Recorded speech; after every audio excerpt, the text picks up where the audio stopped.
Debbie Dingell condemns Trump for joking her husband may be in hell. Hello and welcome to TST. If you are new to the channel, tap on the subscription button and press the notification bell so you can receive news and updates that you can rely on daily. Democratic Michigan Representative Debbie Dingell responded to President Trump's remarks from Wednesday night's rally that her husband may be in hell. Dingell, who took the seat of her late husband John earlier this year, was in Washington, D.C. voting for impeachment when Trump joked that her husband may be looking up at her during his campaign rally in Battle Creek, Michigan. Following Trump's remarks, Dingell posted a tweet describing the heartbreak the president caused by bashing her dead husband. Mr. President, let's set politics aside. My husband earned all his accolades after a lifetime of service. I'm preparing for the first holiday season without the man I love. You brought me down in a way you can never imagine, and your hurtful words just made my healing much harder.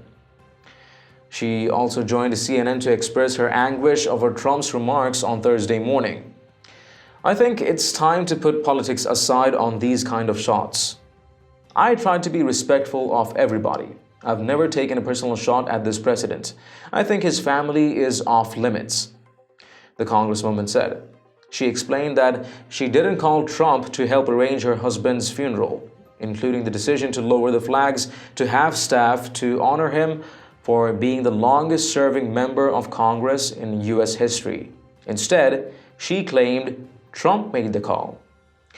He called me to tell me he was lowering the flags, and that meant a lot. But John Dingell earned his burial at Arlington Cemetery because he's a World War II veteran, longest-serving member in Congress. He loved our country. Dingell noted that her family was still grieving their loss and said some things should be off limits in political attacks. I don't want to get into this tit for tat. That's going down to his level. He did lower the flags, and I was grateful, and I told him that. And I think we just all need to really look at what's happening to the tone of rhetoric and the divisiveness in this country, she said. The Congresswoman said she doesn't care whether or not Trump apologizes for his remarks, adding, I don't want to politicize my husband. I don't want to politicize his death. Watch. Your reaction this morning, Congresswoman?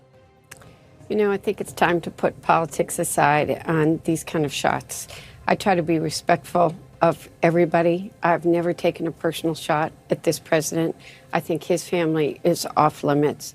I was very grateful. By the way, I didn't call him. He called me to tell me he was lowering the flags, and that meant a lot. But John Dingell earned his burial at Arlington Cemetery because he's a World War II veteran, longest-serving member in the Congress. He loved our country. The president also said he arranged for the rotunda. John Dingell wasn't in the rotunda. I didn't want anything that was out of the ordinary or something where somebody would do something special. John Dingell loved this country. He believed in bringing everybody together. He believed in our democracy. And my family's still hurting. I have a brother, John's brother. My brother-in-law is in hospice, went into hospice at Thanksgiving. And these kinds of things, we're family grieving. So I think we should take a lesson from this and all respect each other, period. In the broader, we need more civility in this country. Some things should be off limits. And you know what? We're all human beings.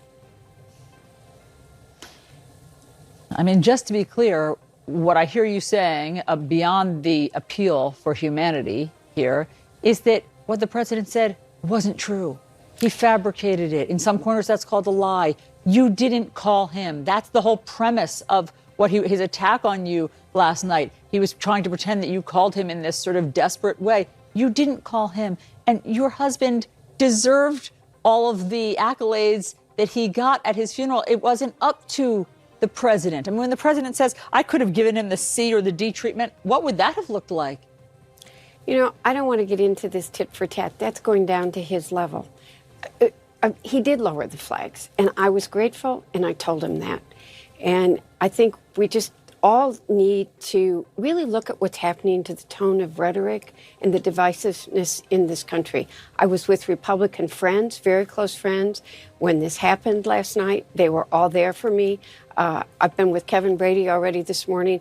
I am going back to work today, focused on working in a bipartisan way for the issues that matter to the people of my district, to the people of Michigan, and to Americans. And we need to all start remembering we're Americans first and work to protect this democracy.